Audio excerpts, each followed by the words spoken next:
Welcome to our channel. Today we how to create a social media calendar with Planoly, quick tutorial step by step clearly. Open Planoly and log into your account. Once you're in, locate the calendar tab on the dashboard. Click on the calendar to access the monthly view of your content. To create a new post, select the date you want to add content to. A pop-up will appear prompting you to upload an image. Choose an image from your device to upload.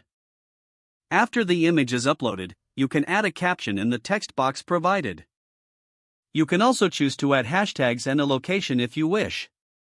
Once you've finished editing the post details, click on Save. Next, to schedule your post, select the time and date from the scheduling options. Confirm your settings and click Schedule. Your post will now appear on the calendar.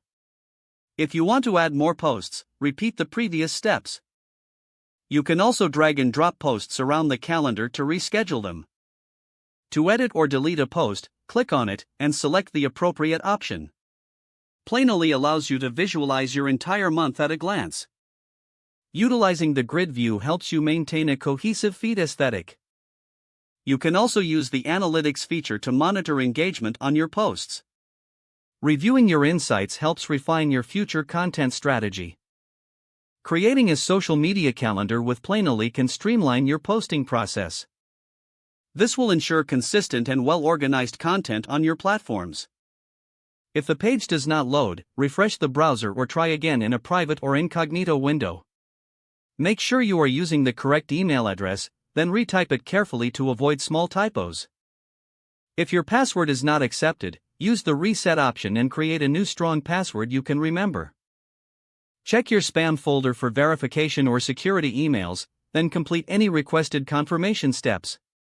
Enable two-factor authentication if available to improve account security and reduce unauthorized access risk. After signing in, review your profile details so your contact information and settings are accurate and current. If you see an error message, note it down and try again after restarting your device and internet connection. Log out when you finish, especially on shared devices, to keep your account and payment information secure. If the page does not load, refresh the browser or try again in a private or incognito window. Don't forget to like this video and subscribe to our channel for more step-by-step tech guides.